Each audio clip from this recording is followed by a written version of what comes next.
नमस्कार साथियों, प्रताप क्लासेस के ऑनलाइन यूट्यूब प्लेटफॉर्म पर आपका हार्दिक स्वागत है। तो आज हम बात करेंगे अध्याय नंबर 5 की एनसीईआरटी बुक कक्षा 6 हमारी चल रही है ज्योग्राफी की, जिसमें हमने 4 लेसन पहले क्लियर कर लिया एमसीक्यू क्वेश्चन के साथ में। आज हमारा पृथ्वी के प्रमुख परिमंडल 5वां नंबर लेसन आ चुका और उसके बाद हमारा एक छठा लेसन और बाकी रह जाएगा। उसके बाद हमारी एनसीईआरटी ज्योग्राफी कंप्लीट हो जाएगी। उसके बाद हम एनसीईआरटी कक्षा 6 की अतीत की पुस्तक की बात करेंगे, यानी हिस्ट्री की पुस्तक की बात करेंगे। तो आज हम बात करेंगे पृथ्वी के प्रमुख परिमंडल के बारे में चर्चा करेंगे, जहां से एग्जाम की दृष्टि से महत्वपूर्ण क्वेश्चन बनते हैं। और सीटेट के एग्जाम जिनका विद्यार्थियों का है जनवरी में, और जो विद्यार्थी आगामी रीट लेवल सेकंड की एग्जाम की तैयारी करें तो आपको पता है कि 80% जो मैटर है एनसीईआरटी का डाल दिया उसमें, और सीटेट में भी 80% मैटर एनसीईआरटी का है। ठीक है। और उसके बाद हम बात करें, जैसे एसएससी की तैयारी कर रहे हो आप, सेकंड ग्रेड की, फर्स्ट लेवल की, यानी एनसीईआरटी आपने पढ़ ली तो लगभग आपका 80% जीके तैयार हो जाएगा। ठीक है, यानी आपको तैयार करना है 80% जीके, तो एनसीईआरटी को पढ़ना ही पढ़ना पड़ेगा अच्छी तरीके से। यानी 6ठी 7वीं 8वीं 9वीं 10 बुक को अच्छी तरीके से पढ़ लीजिए मेरे साथ में। फिर उसके बाद में आपको कहीं देखना नहीं पड़ेगा, नहीं भटकना पड़ेगा, नहीं बुकें उठानी पड़ेगी। ये क्वेश्चन मैं आपको देता जा रहा हूँ, आप चाहे तो कॉपी पेन लेकर बैठ कर इसे उतार भी सकते हैं, ताकि आपके एग्जाम के लिए महत्वपूर्ण होंगे। देखिए, आपने पढ़ा होगा पृथ्वी के बारे में, देखा कि पृथ्वी एक ऐसी मात्र, यानी पृथ्वी एकमात्र ऐसा ग्रह है जहाँ पर क्या है, जीवन संभव है या मानव जीवित रह सकता है। क्योंकि जीवन के लिए आवश्यक तत्व कौन से हैं? भूमि है, जल है, हवा है, पृथ्वी है, और इन्हीं के बारे में हम आज चर्चा करेंगे। तो आपको पता है भूमि यानी स्थल मंडल, और जल यानी जल मंडल, और हवा की बात करें तो वायुमंडल, और बाकी अन्य जैवमंडल के अंदर शामिल हो जाता है। इसी सारों को मिलाकर क्या बनता है? एक जैवमंडल का बनता है, जैवमंडल के प्रकार है। ठीक है। देखिए, स्थल मंडल किसे कहेंगे? जहां पे पृथ्वी के अंदर जितने भी ठोस भाग है वो तो होगा हमारा स्थल मंडल। फिर वायुमंडल की बात करें तो वायुमंडल के अंदर आपको पता है ऑक्सीजन गैस, ठीक है, कार्बन डाइऑक्साइड CO2, उसके बाद नाइट्रोजन, और जैसे ऑर्गन, अन्य कार्बन डाइऑक्साइड जो गैस है वो है वायुमंडल में शामिल हो जाती है पृथ्वी के अंदर। जल मंडल के अंदर हमारे आ जाएंगे महासागर। देखिए, महासागर का लगभग 97.5% क्या है पृथ्वी पर जल है। बाकी लवणता जल की बात करें तो 2.5% पर है। ये डाटा याद रखना है, दोनों के देने एग्जाम में पूछा जा सकता है। ठीक है, ये हमारा परिमंडल। देखिए, ये कह सकते हैं वायुमंडल, इसे कहते हैं स्थल मंडल जो ठोस पदार्थ है, और ये हो गया जल मंडल। ठीक है, और ये सारा जो जैसे पशु है, ये सारा मिलाकर क्या बनेगा? जैव मंडल का निर्माण करेगा। तो बात करते हैं आज के क्वेश्चनों की, जो कि हमारे एग्जाम के लिए बहुत ही महत्वपूर्ण होने वाले हैं। इससे पहले वीडियो को लाइक कर दीजिए, शेयर कर दीजिए, और चैनल पर नए हैं तो चैनल को सब्सक्राइब कर लें, ताकि आपको वीडियो का नोटिफिकेशन अपने पास जैसे यूट्यूब पर वीडियो अपलोड होगा आपके पास पहुंच जाएगा। ठीक है, तो बात करते हैं अगले क्वेश्चन की। पहला क्वेश्चन है हमारा, दक्षिणी अमेरिका महाद्वीप के संदर्भ में नीचे दिए गए कथनों पर विचार कीजिए। देखिए, हम बात करें स्थल मंडल में, स्थल मंडल, जल मंडल और वायुमंडल के अंदर बात करें तो उसमें आ जाता है हमारा भूमंडल। एक आता है भूमंडल के अंदर हमारा कौन कौन सा आता है? कौन से आते हैं? महाद्वीप। तो महाद्वीप कितने हैं विश्व में? महाद्वीप की बात करें, पृथ्वी पर महाद्वीप की बात करें तो 7 महाद्वीप है। याद रखना है आपको, कितने महाद्वीप है? 7 महाद्वीप है, जो किस में आते हैं? स्थल मंडल के अंतर है, या कैसे कहते हैं हम, भूमंडल के अंदर शामिल होते हैं। तो बात करते हैं पहले क्वेश्चनों की। दक्षिण अमेरिका महाद्वीप के बारे में हम चर्चा करेंगे। एमसीक्यू क्वेश्चन जितने भी क्वेश्चन बन रहे हैं सारे लेकर आए हूं मैं। इस महाद्वीप के पूर्व में प्रशांत महासागर तथा पश्चिम में अटलांटिक महासागर है। विश्व की सबसे बड़ी नदी और सबसे लंबी पर्वत श्रृंखला एंडीज इसके उत्तर से लेकर दक्षिण तक फैली है। क्या यह कथन सही है? इस महाद्वीप में विश्व की सबसे बड़ी अपवाह क्षेत्र वाली नदी अमेजन बहती है। तो इसमें देखिए, पहले हम बात करें, इस महाद्वीप के पूर्व में प्रशांत महासागर बिल्कुल भी नहीं है। थोड़ा सा मैं आपको मैप के बारे में बता देता हूँ। देखिए, ये है हमारा दक्षिण अमेरिका महाद्वीप। इसके ये तो हो जाएगा इसका उत्तर, ठीक है, ये हो जाएगा दक्षिण, ये हो जाएगा पश्चिम पूर्व, और ये हो जाएगा पश्चिम। तो इसने कहा कि इस महाद्वीप के पूर्व में प्रशांत महासागर है। तो पूर्व में कौन सा है? दक्षिण अटलांटिक महासागर है। तो ये कथन बिल्कुल गलत हो जाएगा। इसके पश्चिम में अगर कहता तो ये बिल्कुल कथन सही होता। ठीक है, यहीं दक्षिण अमेरिका की बात करें तो यहाँ पे जो है इसकी एंडीज पर्वतमाला बनी हुई है, जो उत्तर से लेकर दक्षिण तक फैली हुई है। ये कथन बिल्कुल सही है। फिर हम बात करें दक्षिण अमेरिका के अंदर ही सबसे बड़ी नदी कौन सी है? यहाँ पे अमेजन नदी है, जो इस प्रकार है, जो है चौड़ाई के अंदर सबसे, बात करें अपवाह तंत्र के अंदर सबसे बड़ी नदी विश्व की कौन सी हो जाएगी? अमेजन नदी हो जाएगी, जो दक्षिण अमेरिका के अंदर है। याद रखना है। और बात करें मुख्य तथ्य की हम, तो इसमें कथन हो जाएगा बिल्कुल 2 और 3। क्या हो जाएगा? 2 और 3 कथन। देखिए, इस महाद्वीप के पूर्व में प्रशांत महासागर है, बिल्कुल गलत है। कौन सा हो जाएगा? पश्चिम में है, और पूर्व में कौन सा हो जाएगा? अटलांटिक महासागर। तो ये कथन बिल्कुल गलत हो जाएगा, ये दोनों बिल्कुल कथन सही है। देखिए, हम मुख्य तथ्य की बात करते हैं।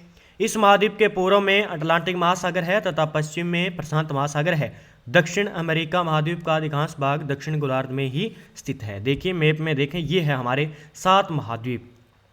ठीक है, एशिया महाद्वीप, यूरोप महाद्वीप, अफ्रीका महाद्वीप, उत्तरी अमेरिका महाद्वीप, दक्षिण अमेरिका महाद्वीप और ऑस्ट्रेलिया महाद्वीप। तो ये याद रखना है आपको, क्योंकि एग्जाम में पूछे जाते हैं बार बार।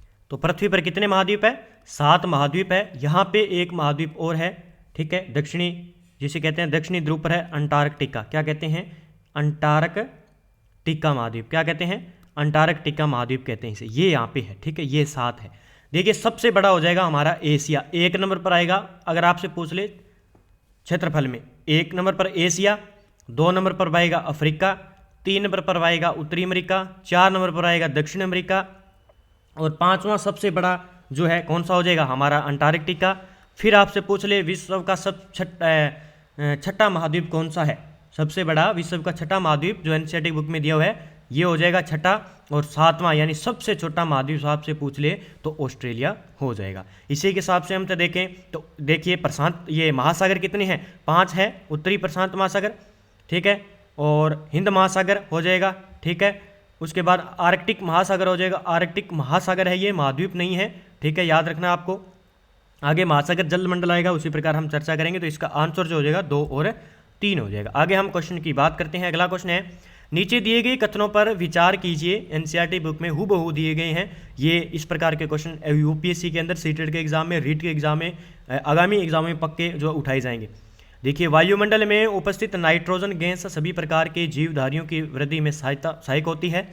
कार्बन डाइऑक्साइड गैस पेड़ पौधों की वृद्धि में सहायक होती है। देखिए, इसमें आंसर क्या हो जाएगा? इसके आंसर की बात, तो दोनों कथन बिल्कुल सही होंगे। वायुमंडल में उपस्थित नाइट्रोजन कितनी है? 78% भाग है वायुमंडल का। गैस सभी प्रकार के जीवधारियों के लिए वृद्धि में सहायक होती है। कार्बन डाइऑक्साइड गैस पेड़ पौधों की वृद्धि में सहायक होती है। देखिए, हम बात करते हैं इसके आंसर की, तो इसका आंसर हो जाएगा 1 व 2, दोनों बिल्कुल कथन सही हो जाएंगे। आप देख सकते हो, ऑक्सीजन की बात करें तो यहाँ पे जो है डाटा थोड़ा दिया, 21% है। कितनी है? 21% है एनसीईआरटी के अंदर। नाइट्रोजन है 78%, ये दिया हुआ है। उसके बाद अन्य की बात करें तो 0.01% है, और ऑर्गन है 0.93%, और कार्बन डाइऑक्साइड है 0.03%। याद रखना है डाटा। आपसे पूछ ले कि निम्न में से सर्वाधिक जो वायुमंडल में गैस कौन सी पाई जाती है? नाइट्रोजन, 2 नंबर पर ऑक्सीजन, 3 नंबर पर कार्बन डाइऑक्साइड, और उसके बाद में ऑर्गन, अन्य जो जितनी भी गैसें आ जाएंगे, ठीक है। आगे बात करते हैं, देखिए तथ्य की। वायुमंडल में 78% नाइट्रोजन है, 21% ऑक्सीजन है तथा 1% अन्य सभी गैसें हैं। देखिए, वायुमंडल में उपस्थित नाइट्रोजन गैस सभी प्रकार के जीवधारियों की वृद्धि में सहायक होती है। यहाँ से मैंने उठाया है।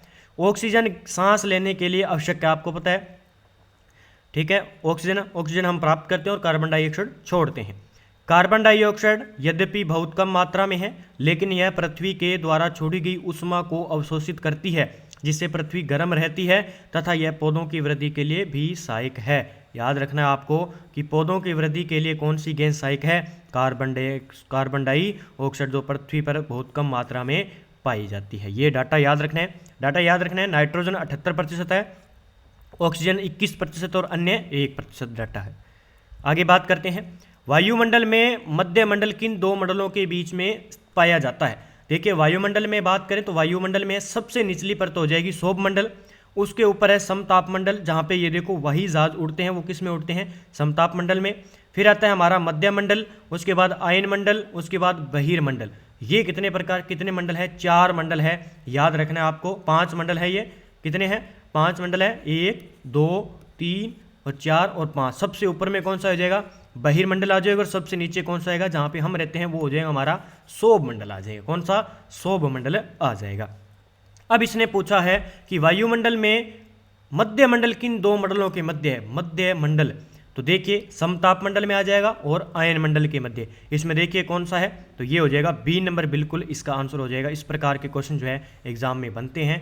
और आपसे पूछा जाए कि सबसे ऊपर कौन सा मंडल आ जाएगा, ये भी एग्जाम में पूछा जा सकता है। या आपसे पूछा जाता है कि सबसे निचला मंडल कौन सा है, तो सौभ मंडल है। तो आप अच्छे तरीके से इनको कर पाएंगे।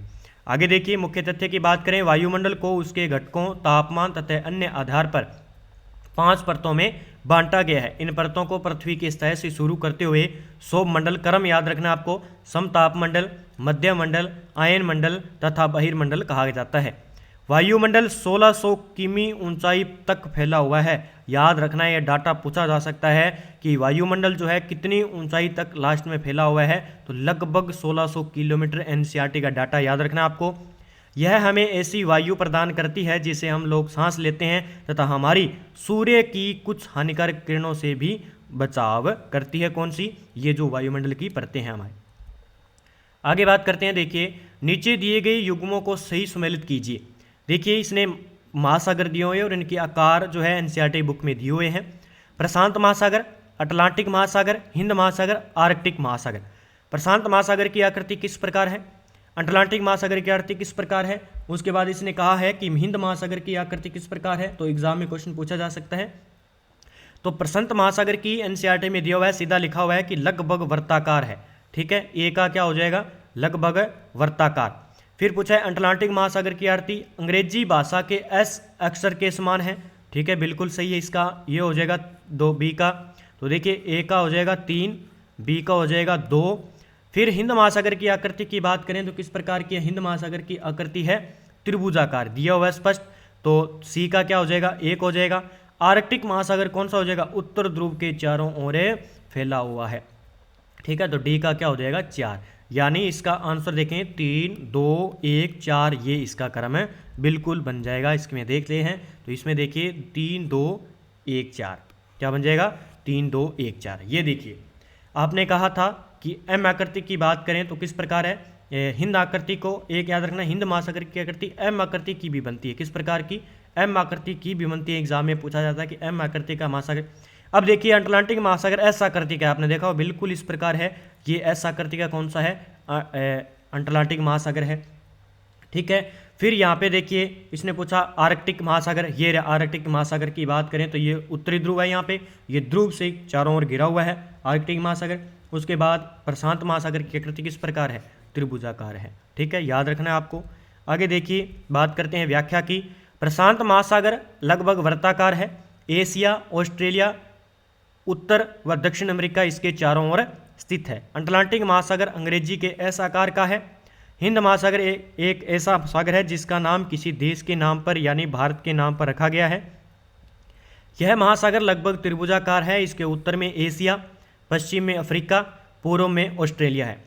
आर्कटिक महासागर उत्तर ध्रुव वृत्त यानी 66.5 डिग्री उत्तरी अक्षांश में स्थित है तथा यह उत्तर ध्रुव के चारों ओर फैला है। अब आपको पता होगा कि 66.5 डिग्री, मैंने जब ग्लोब देशांतर अक्षांश का लेसन कराया था तो उसमें पूरी डिटेल मैंने बताई थी कि उत्तरी ध्रुव वृत्त कहाँ पे है। ठीक है, पूरी चर्चा मैंने आपको बता दी थी। अगला देखिए प्रश्न हमारा, व्यापार की दृष्टि से विश्व का सबसे व्यस्तम महासागर कौन सा है। व्यापार की दृष्टि से, ये सीधा का सीधा एनसीईआरटी बुक में दिया हुआ है। तो अटलांटिक महासागर को व्यापार की दृष्टि से विश्व का सबसे व्यस्त महासागर के रूप में जाना जाता है। मुख्य तथ्य की बात करेंगे तो आगे हम बात करेंगे, स्पेशल मैंने बनाए हैं जितने भी वन लाइनर क्वेश्चन बनाए हैं मैंने महाद्वीप के और महासागर के, सारी डिटेल आपको आगे मैं देता जाऊंगा। अगला क्वेश्चन हमारा, नीचे दिए गए कथन व कारणों पर विचार कीजिए। इसने कहा, कथन कहता है कि अटलांटिक महासागर की तट रेखा पोताश्रयों व पतनों के निर्माण के लिए आदर्श स्थिति रखता है। बिल्कुल हूबहू लाइन दी हुई है और इसी प्रकार आपको एग्जाम में पूछा जाएगा। कारण कहता है कि अटलांटिक महासागर की तट रेखा सीधे व चौड़े है। ठीक है, सीधे व चौड़े है।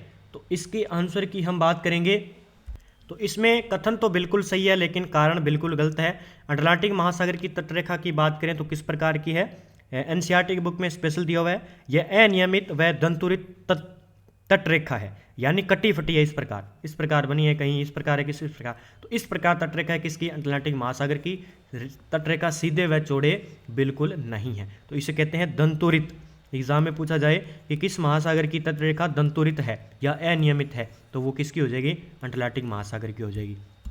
देखिए हम बात करते हैं, तो इसमें देखिए कथन व कारण सही है तथा कारण कथन की सही व्याख्या करता है, कथन व कारण सही है तथा कारण कथन की सही व्याख्या नहीं करता है, कथन सही है कारण गलत है, कथन गलत है कारण सही है, तो इसमें सी नंबर बिल्कुल आंसर हो जाएगा। क्या हो जाएगा भी, कथन तो सही है, कथन तो सही है, विश्व का आपको पता है दूसरा सबसे बड़ा महासागर अटलांटिक महासागर, यह अंग्रेजी के एस भाषा के एस अक्षर के समान है, इसके पश्चिमी किनारे पर उत्तर दक्षिण अमेरिका, पूर्वी किनारे पर यूरोप अफ्रीका है।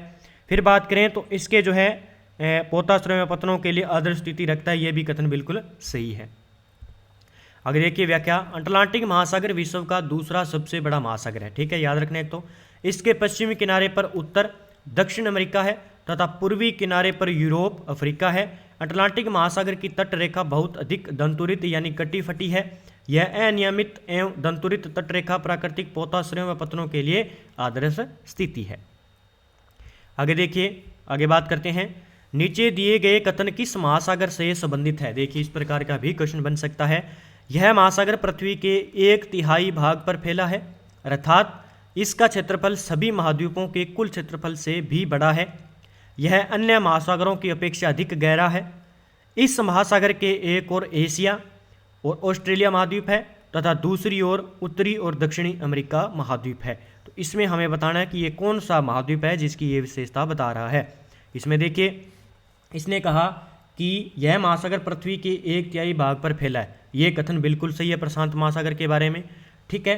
फिर इसने कहा कि यह अन्य महासागरों की अपेक्षा अधिक गहरा है, ठीक है, ये गहरा भी है क्योंकि इसका सबसे गहरा भाग है मृत सागर, बहुत ही गहरा भाग है, आपको मैं आगे चित्र के माध्यम से दिखाऊंगा। इस महासागर के एक ओर एशिया है ना, एक ओर एशिया है और दूसरी ओर कौन सा है, ऑस्ट्रेलिया है, तथा दूसरी ओर उत्तरी और उसके बाद दक्षिण अमेरिका महाद्वीप है। तो देख सकते हो आपको, ठीक है, तो ये आधा इधर है आधा इधर दिखाया गया है। तो देखिए दोनों की बात करें तो एशिया है इसके और ऑस्ट्रेलिया भी है और उत्तरी अमेरिका और दक्षिण अमेरिका। तो इसमें देखिए हम बात करेंगे, इसका आंसर हो जाएगा प्रशांत महासागर की यह पूरी की पूरी विशेषता है, याद रखना है आपको। आगे देखिए हम बात करते हैं प्रशांत महासागर की बात करें तो इसने कहा कि सबसे अधिक गहरा भाग कौन सा है, तो प्रशांत महासागर का सबसे बड़ा महासागर है, पृथ्वी का सबसे गहरा भाग मेरियाना गर्त प्रशांत महासागर में है। अब ये देख सकते हो बहुत ही बड़ा गहरा है ये, ठीक है। तो याद रखना आपको, आपसे पूछा जाए कि मेरियाना गर्त कहाँ पे है, किस महासागर में है, प्रशांत महासागर में है, याद रखना। और सबसे बड़ा महासागर आपसे पूछा जाए तो प्रशांत महासागर हो जाएगा सबसे बड़ा महासागर। आगे है कि आकार के आधार पर महासागरों का सही क्रम बताना है कि उनका आकार सबसे बड़ा कौन सा, उसके बाद छोटा, फिर छोटा, फिर छोटा, फिर छोटा, इसके हम पूरी चर्चा करेंगे। जैसे प्रशांत महासागर लिया है, प्रशांत महासागर की जितनी विशेषता मैं आगे पूरे एक स्लाइड में बताऊंगा कि जो एग्जाम की दृष्टि से महत्वपूर्ण होने वाली है, ठीक है। तो इनके क्रम की बात करेंगे तो इसका क्रम क्या हो जाएगा, तो सबसे पहले कौन सा आ जाएगा, प्रशांत महासागर आ जाएगा। उसके बाद हम बात करेंगे अटलांटिक महासागर हो जाएगा जो असाकृति का है, ठीक है। उसके बाद में हो जाएगा अपना हिंद महासागर जो त्रिभुजाकृति का है, ठीक है, इसका आंसर हो जाएगा 2, यहाँ पे कोमा लगा देते हैं हम। उसके बाद में आ जाएगा कौन सा आ जाएगा, ये आ जाएगा दक्षिण महासागर, कौन सा, दक्षिण महासागर आ जाएगा। उसके बाद में आर्कटिक महासागर, तो ये इसका क्रम है, याद रखना है आपको। 1 नंबर पर आएगा प्रशांत महासागर, 2 नंबर पर आएगा अटलांटिक महासागर, 3 नंबर पर हिंद महासागर आएगा, 4 नंबर पर दक्षिण महासागर आएगा, 5 नंबर पर कौन सा हो जाएगा, आर्कटिक महासागर आ जाएगा। और पृथ्वी पर कितने महासागर है, जलमंडल में, महासागर में 5 महासागर है, याद रखना। इसका आंसर देखें तो इसके आंसर की बात करेंगे 1, 3, 2, ठीक है। आगे देखिए बात करते हैं मुख्य तथ्य की, विशाल जलाशय जो महाद्वीपों के द्वारा एक दूसरे से अलग हैं महासागर कहलाते हैं। क्या कहते हैं कि विशाल जलाशय जो महाद्वीपों के द्वारा एक दूसरे से अलग है उसे कहते हैं महासागर कहते हैं। आकार की दृष्टि से इनका क्रम है प्रशांत महासागर, एनसीईआरटी बुक में हूबहू दिया हुआ है, अटलांटिक महासागर, हिंद महासागर, दक्षिण महासागर और आर्कटिक महासागर। अंटार्कटिका के चारों ओर प्रशांत, अटलांटिक और हिंद महासागर के विस्तार को दक्षिणी महासागर कहते हैं। ये दक्षिणी महासागर किसे कहते हैं, जो अंटार्कटिका के चारों ओर प्रशांत, अटलांटिक और हिंद महासागर के विस्तार को दक्षिण महासागर कहा जाता है, याद रखना है आपको। आगे देखिए हम बात करते हैं अंटार्कटिका महाद्वीप के संदर्भ में नीचे दिए गए कथनों में कौन सा सत्य है। इसका क्षेत्रफल यूरोप और ऑस्ट्रेलिया के सम्मिलित क्षेत्रफल से अधिक है। दक्षिण ध्रुव इस महाद्वीप के पूर्वी किनारे पर स्थित है। अब इसने पूछा क्या है, अंटार्कटिका महाद्वीप का पूछा है, इसने आर्कटिक महाद्वीप नहीं है, आर्कटिक महासागर है। याद रखना, आपको थोड़ा अच्छे तरीके से पढ़ना है। अंटार्कटिका महाद्वीप पूछा, इसने महासागर नहीं पूछा है। यहाँ किसी भी प्रकार का स्थायी मानव निस्थान नहीं है। तो इसमें बिल्कुल आंसर क्या हो जाएगा, एक तो इसने पूछा कि सत्य कथन कौन सा है, तो इसका क्षेत्रफल यूरोप और ऑस्ट्रेलिया के सम्मिलित क्षेत्रफल से अधिक है, बिल्कुल सही है। लेकिन यहाँ बात करें तो यहाँ की किसी भी प्रकार की जो स्थानीय निवास है मानव नहीं रहता है, ये कथन बिल्कुल सही है। अब इसने कहा कि दक्षिणी ध्रुव इस महाद्वीप के पूर्वी किनारे पर स्थित है। देख लेते हैं हम अंटार्कटिका महाद्वीप के, ये है हमारा, आगे होगा मैप, मैं आपको दिखा देता हूँ।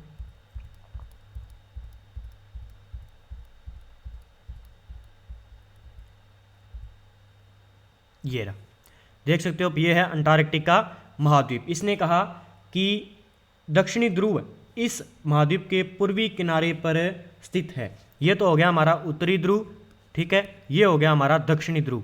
तो ये इसकी बात करें तो ये इसका उत्तर हो जाएगा, ये दक्षिण हो जाएगी, ये पूर्व हो जाएगा। तो दक्षिणी ध्रुव की बात करेंगे तो ये दक्षिण में ही है, बिल्कुल गलत है कथन, ठीक है। आगे देखते हैं हम, कौन सा था हमारा क्वेश्चन, ये था, ठीक है। हाँ, हमने देख लिया, इसका आंसर क्या हो जाएगा, 2 और 3, क्या हो जाएगा, 1 और 3, बिल्कुल आंसर सही हो जाएगा, ठीक है। आगे बात करते हैं, मुख्य तथ्य की बात करें। अंटार्कटिका एक बहुत बड़ा महाद्वीप है जो कि दक्षिण गोलार्ध में स्थित है, ठीक है। नीचे आपने मैंने दिखाया कि इस प्रकार नीचे बना हुआ है दक्षिण गोलार्ध के अंदर। दक्षिण ध्रुव इस महाद्वीप के मध्य में स्थित है, याद रखना है, कहाँ पे स्थित है, मध्य में स्थित है, पूर्व में स्थित नहीं है। यह दक्षिण ध्रुव में स्थित है, याद रखना है, इसलिए यह हमेशा मोटी बर्फ परतों से ढका रहता है, इसलिए यहाँ पे मानव नहीं रहते हैं। बहुत से देशों के शोध केंद्र यहाँ स्थित है। भारत के भी शोध संस्थान यहाँ हैं, इनके नाम है मैत्री और दक्षिणी गंगोत्री, ठीक है। अब एनसीईआरटी के बुक में दक्षिणी गंगोत्री को गायब कर दिया, पहला, दूसरा और तीसरा खोजा गया है भारती। क्या खोजा गया है, भारती खोजा गया है, याद रखना आपको। ठीक, ये कहाँ पे है, ये पूछा जाता है कि भारत के प्रमुख शोध केंद्र कहाँ पे खोजे गए हैं, अंटार्कटिका महाद्वीप पर, ठीक है। बस इतना याद रखना, एग्जाम में क्वेश्चन ये बनेगा। आगे है कि किस महाद्वीप को द्वीपीय महाद्वीप कहते हैं, याद रखना है, ये ग्रीनलैंड मत कर देना। द्वीपीय महाद्वीप की बात आए तो ऑस्ट्रेलिया को कहते हैं, किसको, ऑस्ट्रेलिया महाद्वीप को क्या कहते हैं, द्वीपीय महाद्वीप के नाम से जाना जाता है। ऑस्ट्रेलिया महाद्वीप को कहते हैं, एक याद रखना है कि विश्व का सबसे छोटा महाद्वीप है ये ऑस्ट्रेलिया, विश्व का सबसे छोटा महाद्वीप आपसे पूछ ले तो कौन सा हो जाएगा, ऑस्ट्रेलिया हो जाएगा, एग्जाम में पूछा जाता है। क्यों कहा जाता है, क्योंकि यह चारों तरफ से किससे घिरा हुआ है, महासागरों और समुद्रों से घिरा हुआ होने के कारण इसे क्या कहते हैं, द्वीपीय महाद्वीप के नाम से जाना जाता है। ये आपको थोड़ा सा याद रखना है। आगे देखते हैं, ऑस्ट्रेलिया महाद्वीप को द्वीपीय महाद्वीप कहा जाता है, यह चारों तरफ से महासागरों तथा समुद्रों से घिरा हुआ है। ऑस्ट्रेलिया विश्व का सबसे छोटा महाद्वीप है जो कि पूरी तरह से दक्षिण गोलार्ध में स्थित है, ठीक है।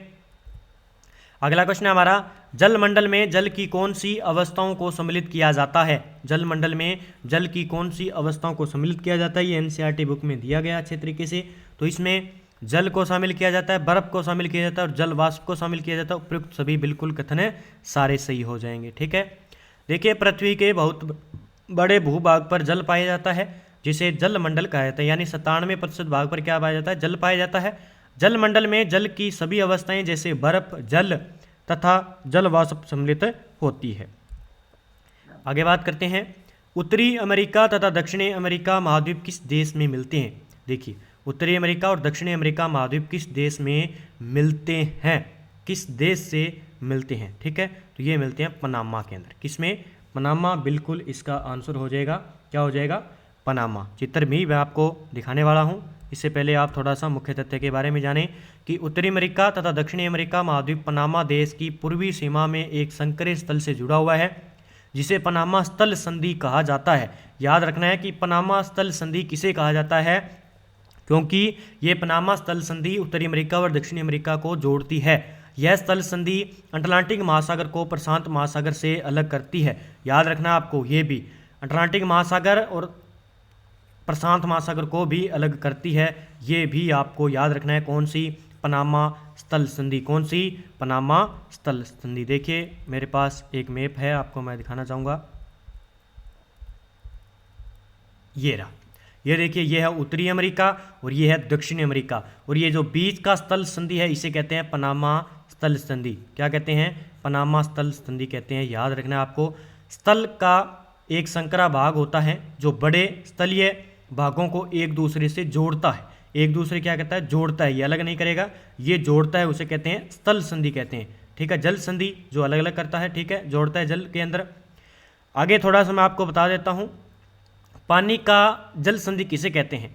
पानी का संकरा भाग होता है जो दो बड़ी जल राशि जैसे समुद्रों तथा महासागरों को एक दूसरे से जोड़ता है, उसे कहते हैं जल संधि। ठीक है, अब आपको कमेंट बॉक्स में जवाब देना है, भारत एवं श्रीलंका के बीच में कौन सी जल संधि है? ठीक है, भारत और श्रीलंका के बीच में, ये देख तो ये है भारत का पड़ोसी देश श्रीलंका और ये है भारत, इन दोनों के बीच को अलग करता है जल संधि, और इसका जवाब आपको कमेंट बॉक्स में देना है। ठीक है, तो हमारा क्वेश्चन नंबर था 11, इसमें हम बात कर रहे थे, ये देखिए। ठीक है, इसमें पनामा हो जाएगा, इसने हमने पढ़ भी लिया, प्रशांत में अलग करता है। अगला क्वेश्चन है हमारा, एशिया को अफ्रीका से अलग करने वाली नहर का नाम क्या है? एशिया को अफ्रीका से अलग करने वाली नहर, ये भी एग्जाम में पूछा जा सकता है, तो स्वेज नहर। ठीक है, कौन सी हो जाएगी? स्वेज नहर एशिया को अफ्रीका से अलग करती है, याद रखना आपको। ठीक है, मिस्र के सिनाई प्रायद्वीप में बनाई गई स्वेज नहर विश्व की सबसे बड़ी कृत्रिम नहर है। यह नहर भूमध्य सागर को लाल सागर से जोड़ती है। आपसे पूछ ले कि भूमध्य सागर को लाल सागर से कौन सी नहर जोड़ती है? स्वेज नहर। तथा एशिया महाद्वीप को अफ्रीका से अलग करती है। 1869 में इस नहर को जहाज़ों के आवागमन के लिए खोल दिया गया, जिसके कारण यूरोप और एशिया के बीच की दूरी काफ़ी कम हो गई है। तो थोड़ा ये फैक्ट था, मैंने एग्जाम की दृष्टि से बता दिया। अगला है, वह कौन सा महाद्वीप है जिसे होकर कर्क रेखा, मकर रेखा और विषुवत रेखा यानी तीनों रेखाएं गुजरती है? तो कौन सा हो जाएगा? अफ्रीका महाद्वीप से तीनों रेखाएं गुजरती है। एग्जाम में बहुत बार एग्जाम में पूछा गया है, ये देख सकते हो, ये है अफ्रीका महाद्वीप, यहाँ से ये है कर्क रेखा गुजर रही है इसके उत्तर से, फिर मध्य से विषुवत रेखा गुजर रही है, फिर दक्षिण से कौन सी है? मकर रेखा गुजर रही है। तो ये आपको याद रखना है। ठीक है, तो तीनों जो रेखाएं गुजरती है वो अफ्रीका महाद्वीप से गुजरती है। ठीक है, उसके बाद हम मुख्य तथ्य की बात करें, अफ्रीका एशिया के बाद विश्व का दूसरा सबसे बड़ा महाद्वीप है। ठीक है, यही एक ऐसा महाद्वीप है जिससे होकर कर्क रेखा, मकर रेखा व विषुवत रेखा तीनों रेखाएं गुजरती है। विषुवत रेखा या 0 डिग्री अक्षांश इस महाद्वीप के लगभग मध्य होकर से गुजरता है, यानी भूमध्य रेखा मध्य से गुजरती है।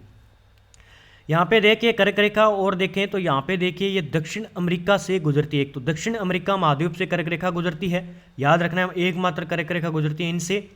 उसके बाद एशिया से भी गुजरती है, एशिया से ओनली कौन सी? आपको याद रखना है, कर्क रेखा ही गुजरती है। फिर यहाँ पे देखें, आपसे पूछ ले कि मकर रेखा और भूमध्य रेखा किन दो देशों से, किन एक महाद्वीप से गुजरती है? ओनली दो, तो उत्तरी अमेरिका से एक तो भूमध्य गुजरती है और एक मकर रेखा गुजरती है। फिर हम बात करेंगे यहाँ पे ऑस्ट्रेलिया से कौन सी गुजरती है? ऑस्ट्रेलिया से मात्र मकर रेखा गुजरती है। ये भी आपको एग्जाम में देखना है, क्योंकि यहाँ से इस प्रकार के क्वेश्चन उठाए जाते हैं, कितने भी क्वेश्चन बनाए जा सकते हैं, मैंने बनाए हैं सारे के सारे, और आपको यहाँ से और कुछ नहीं पढ़ना है। ये पढ़ लिया हमने। आगे बात करते हैं, एशिया तथा यूरोप को अलग करने वाली जल स्थलीय संरचना में शामिल है। एशिया व यूरोप को अलग करने वाली, यहाँ पे है एशिया और ये है यूरोप। तो यूराल पर्वत, यूराल नदी, काकेश पर्वत, तो स्पष्ट दिया हुआ एनसीईआरटी के अंदर, यूराल पर्वत क्या करता है? एशिया तथा यूरोप को अलग करता है। ये है हमारा यूराल पर्वत, ये है यूरोप और ये है एशिया। ठीक है, इन दोनों को अलग करने वाली जो पर्वत है वो है यूराल पर्वत, याद रखना, एग्जाम में पूछा जा सकता है। तो इसके आंसर की हम बात करेंगे, इसका आंसर हो जाएगा, क्या हो जाएगा? तो एनसीईआरटी के अंदर तो इतना ही दिया हुआ है, यूराल पर्वत। तो मैंने थोड़ा सा गहरा क्वेश्चन बनाया है।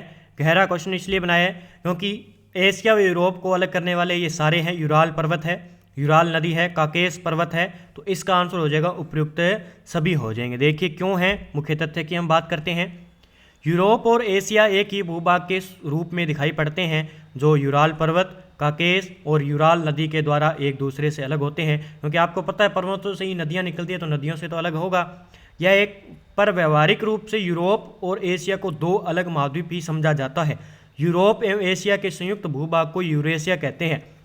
अब आपसे पूछ ले कि यूरेशिया किसे कहा जाता है, यूरोप व एशिया को मिलाकर क्या बनता है, यूरेशिया बनता है। एग्जाम में पूछा जा सकता है। आगे बात करते हैं हम। देखिए, पृथ्वी के महाद्वीपों का आकार के अनुसार सही क्रम बताना है। आकार के अनुसार है सही क्रम बताना है। सही क्रम हो जाएगा, सबसे बड़ा मैंने बताया था एशिया, ये एशिया हो जाएगा, उसमें बात करेंगे। उसके बाद 2 नंबर पर अफ्रीका, 3 नंबर पर हमने बात की थी उत्तरी अमेरिका की, और 4 नंबर पर दक्षिण अमेरिका, और 5 नंबर पर यूरोप हो जाएगा। ठीक है, कितने महाद्वीप है, 7 है। उसके बाद में कौन सा हो जाएगा, आर्कटिक महासागर। उसके बाद में सबसे छोटा हो जाएगा हमारा ऑस्ट्रेलिया। ये याद आपको रखना है एग्जाम की दृष्टि से। सी नंबर बिल्कुल इसका आंसर हो जाएगा। क्रम याद रखना है। देखिए, पृथ्वी के महाद्वीपों का आकार के अनुसार क्रम की बात करें, एशिया, अफ्रीका, उत्तरी अमेरिका, दक्षिण अमेरिका, अंटार्कटिका, यूरोप और ऑस्ट्रेलिया। सबसे पहले यहाँ पे देखेंगे एशिया आ जाएगा। उसके बाद जस्ट नीचे यहाँ पे देखेंगे अफ्रीका आ जाएगा। जस्ट इसके ऊपर देखेंगे उत्तरी अमेरिका आ जाएगा। जस्ट इसके नीचे देखेंगे दक्षिण अमेरिका आ जाएगा। उसके बाद आ जाएगा हमारा यहाँ पे ऑस्ट्रेलिया, और यहाँ पे आ जाएगा हमारा आर्कटिक महाद्वीप। तो ये याद रखना है आपको। बस याद रखना है जो आर्कटिक है ना, सीधा आर्कटिक, ये तो है ऊपर है, उत्तर में है आर्कटिक, और अंटार्कटिक का है जो यहाँ पे है, ये जो क्या है अंटार्कटिका, ये तो है महाद्वीप है जो कि कहाँ पे है, दक्षिण में है। और ये आर्कटिक महासागर है, ये कहाँ पे है, उत्तर में है। बस ये थोड़ा सा आपको याद रखना है। आगे देखिए, विश्व का सबसे गहरा भाग किस महासागर में स्थित है। मैंने पहले भी बता चुका हूँ, चित्र भी दिखा चुका हूँ। तो कौन सा हो जाएगा, प्रशांत महासागर में है। विश्व का सबसे गहरा भाग प्रशांत महासागर का मेरियाना गर्त है, जिसकी गहराई 11,022 मीटर है। ये याद रखना है, 11,022 याद रखना है आपको, 11,0। उसके बाद अगले क्वेश्चन की हम बात करते हैं। अगला क्वेश्चन है हमारा, विश्व का सबसे ऊंचा शिखर कौन सा है। विश्व का सबसे ऊंचा शिखर हो जाएगा माउंट एवरेस्ट। ठीक है, इसमें माउंट एवरेस्ट सबसे ऊंचा शिखर हो जाएगा। कुछ एनसीईआरटी के बुक में दिया हुआ है। क्या आप जानते हैं कि न्यूजीलैंड के एडमंड हिलेरी तथा भारत के तेनजिंग नॉर्गे शेरपा 29 मई 1953 को पृथ्वी के सबसे ऊंचे शिखर माउंट एवरेस्ट पर चढ़ने वाले पहले व्यक्ति हैं। यहाँ से सीधा का सीधा क्वेश्चन बनेगा कि भारत के तेनजिंग नॉर्गे शेरपा ने सबसे पहले माउंट एवरेस्ट पर कब चढ़े, तो 29 मई 1953 को। यह पूछा जा सकता है कि पृथ्वी के सबसे ऊंचे पर्वत शिखर माउंट एवरेस्ट पर चढ़ने वाले पहले भारतीय व्यक्ति कौन है, तो तेनजिंग नॉर्गे शेरपा याद रखना है। उसके बाद हम बात करें जापान की जुंको ताबेई विश्व की पहली महिला थी, जिसने 16 मई 1975 को ही क्या हुआ, क्या एवरेस्ट पर कदम रखा। फिर उसके बाद हमारे भारत की महिला थी बछेंद्री पाल, यहाँ पे 6 लगा लेना। बछेंद्री पाल भारत की पहली महिला है जिसने 23 मई 1984 को एवरेस्ट पर अपना कदम रखा। तो हमारे लिए एग्जाम की दृष्टि से एक तो हो जाता है भारत का व्यक्ति तेनजिंग नॉर्गे शेरपा, जो एवरेस्ट पर चढ़ने वाला पहली व्यक्ति था। दूसरा हम बात करें बछेंद्री पाल भारत की पहली महिला थी जो 23 मई 1984 को एवरेस्ट पर पहला कदम रखा था। तो 2 एग्जाम की दृष्टि से हमारे लिए महत्वपूर्ण हो जाता है और याद रखना है। आगे हम बात करते हैं मुख्य तथ्य की। देखिए, स्थल की ऊंचाइयों को समुद्र तल से मापा जाता है, याद रखना आपको। अगर हमने स्थल की ऊंचाई मापनी है तो समुद्र तल से मापेंगे। विश्व का सबसे ऊंचा शिखर माउंट एवरेस्ट जो समुद्र तल से 8,848 मीटर ऊंचा है, लेकिन अब वर्तमान की बात करें तो 8,850 मीटर इसकी ऊंचाई मापी जाती है। दोनों आपको ऑप्शन में मिले वो आप कर सकते हो। दूसरा K2 है जो समुद्र तल से 8611 मीटर ऊंचा है। तीसरा है हमारा भारत में कंचनजंगा सिक्किम के अंदर जो समुद्र तल से 8556 मीटर ऊंचा है, याद रखना है आपको। ठीक है, आगे देखिए बात करते हैं अगले क्वेश्चन की। जैवमंडल के अंतर्गत कौन कौन से परिमंडल शामिल है। जैवमंडल के अंतर्गत कौन कौन से परिमंडल शामिल है। ठीक है, देखो किस प्रकार क्वेश्चन बन रहा है कि जैवमंडल के अंतर्गत कौन कौन से परिमंडल शामिल है, तो स्थल मंडल है, जल मंडल है, वायुमंडल है। तीनों मंडल आपको याद रखना है। ठीक है, बात करते हैं मुख्य तथ्य की। पृथ्वी का वह सीमित क्षेत्र जहां तीनों परिमंडल एक दूसरे संपर्क में आते हैं जैवमंडल कहलाते हैं।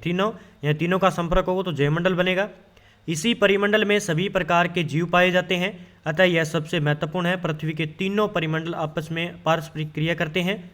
ठीक है, एक दूसरे को किसी ना किसी रूप में प्रभावित करते हैं। ठीक है, अगला क्वेश्चन है हमारा, भारत का शोध संस्थान मैत्री व भारती कहाँ स्थित है? मैंने पहले भी बता दिया, ये कहाँ पे है? अंटार्कटिका महाद्वीप पर।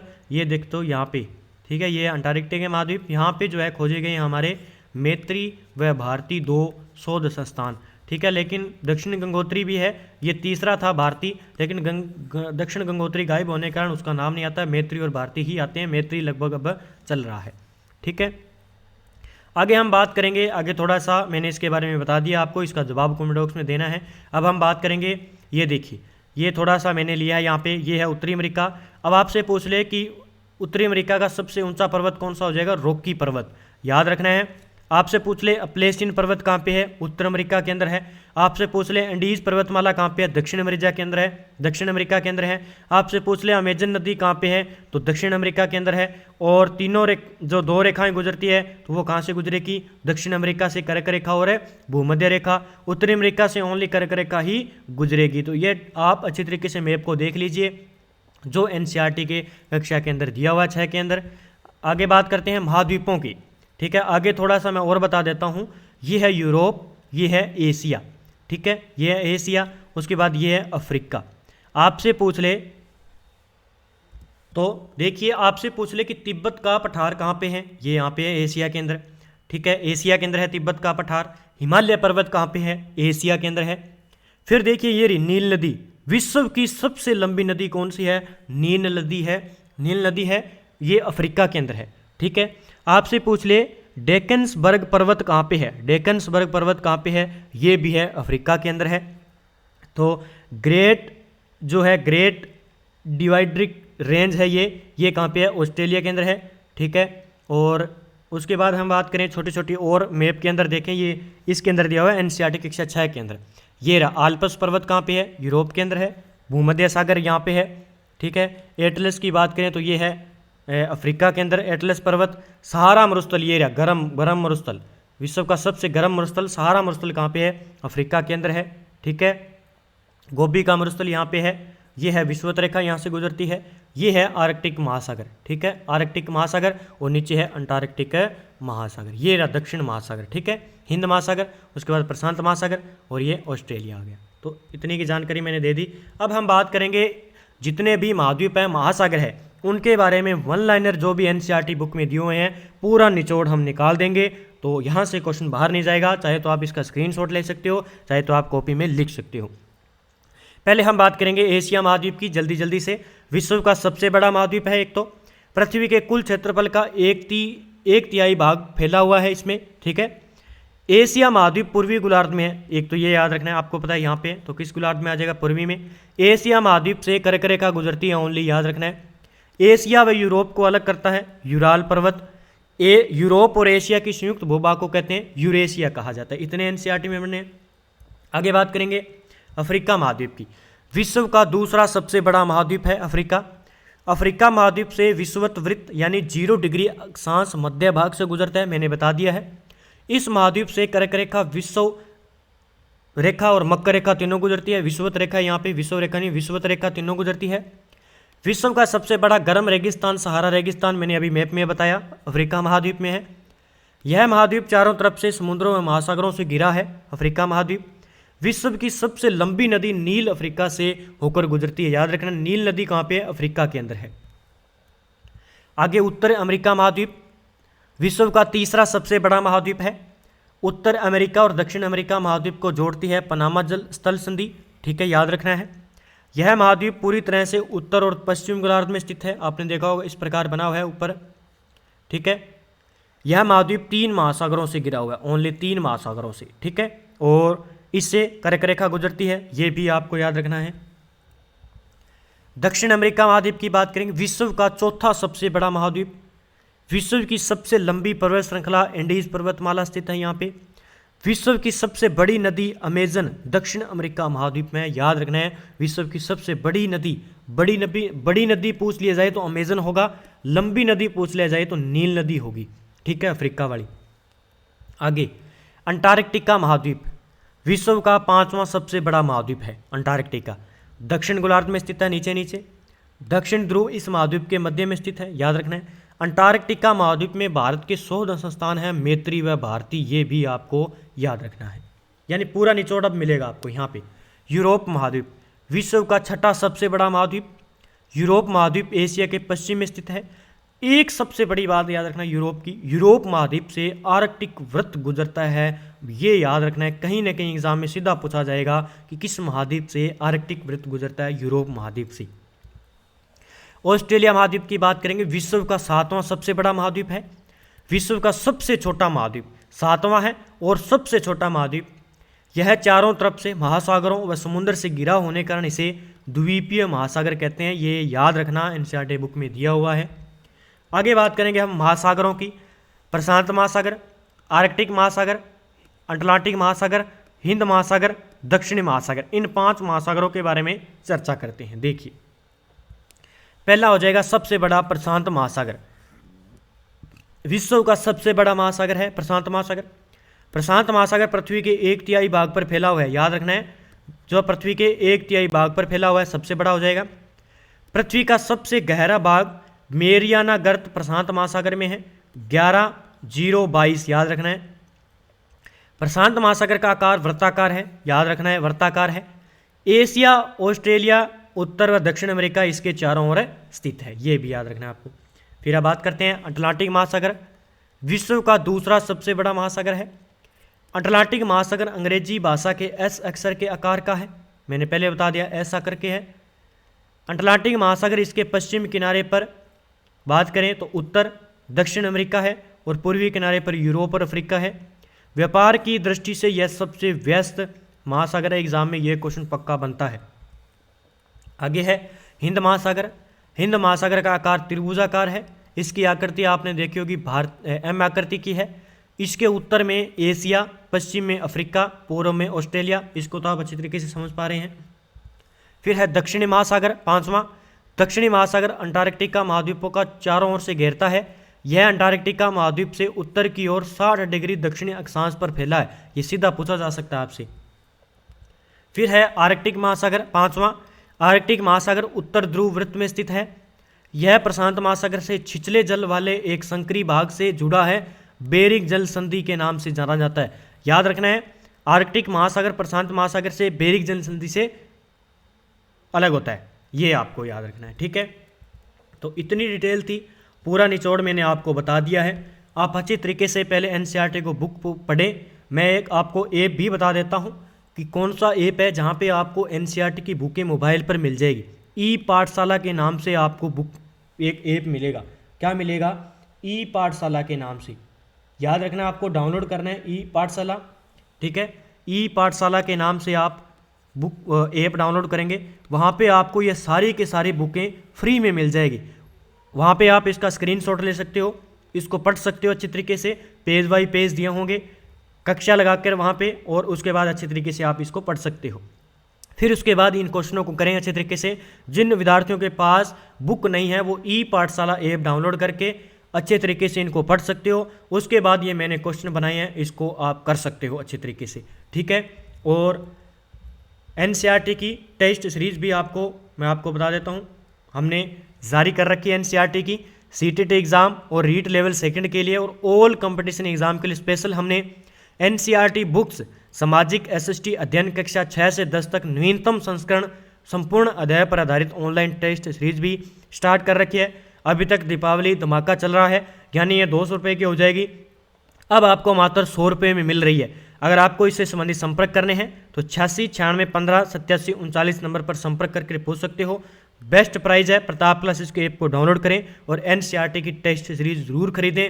और बाद में आपको जो है, अब वक्त आपके पास, एग्ज़ाम जनवरी से पहले आप अच्छी तरीके से इस बुक को निकाल दो, इन बुकों को, उसके बाद आपके एग्ज़ाम स्टार्ट हो जाएंगे, फिर आपको मौका नहीं मिलने वाला है। तो ये खाली टाइम है, खाली टाइम का यूज़ कीजिए, अच्छी तरीके से एनसीईआरटी बुकों को निकाल दीजिए हमारे साथ और अच्छी तरीके से इस टेस्ट को कीजिए।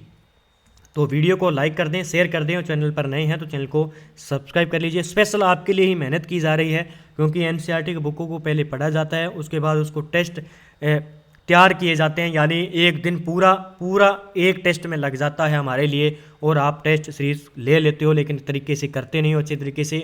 आप एनसीईआरटी की ये टेस्ट सीरीज लेते हो तो आपको बुक पढ़ना है, बिना बुक के आप टेस्ट करने का कोई फ़ायदा नहीं है इसके। हाँ, आपके अगर बेसिक तैयार है तो आप अच्छी तरीके से इसको कर सकते हो, नहीं, जो विद्यार्थी नए हैं तो वो एनसीईआरटी की बुक को पढ़ें और फिर टेस्ट दें। बिना टेस्ट के कोई फ़ायदा नहीं होगा बुक के पढ़े के।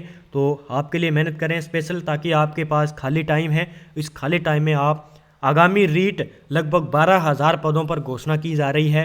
फर्स्ट ग्रेड की लगभग 4400 पदों पर, सेकंड ग्रेड की लगभग 8,000 6,000 पदों पर घोषणा होने वाली है। तो आप अच्छी तरीके से तैयारी कर लीजिए और आपके लिए स्पेशल ये किया जा रहा है। अगर आप हमारे साथ हेल्प करोगे तो हम आपकी हेल्प करते रहेंगे। इसको शेयर करते रहें, लाइक कर दीजिए, ठीक है, और ये टेस्ट सीरीज जून करें। जय हिंद, जय भारत दोस्तों। मिलते हैं अगली वीडियो के साथ में। कल हमारी कक्षा 6 ज्योग्राफी की एनसीईआरटी कंप्लीट हो जाएगी। उसके बाद हम कक्षा 6 में ही हिस्ट्री की बुक स्टार्ट करने वाले हैं।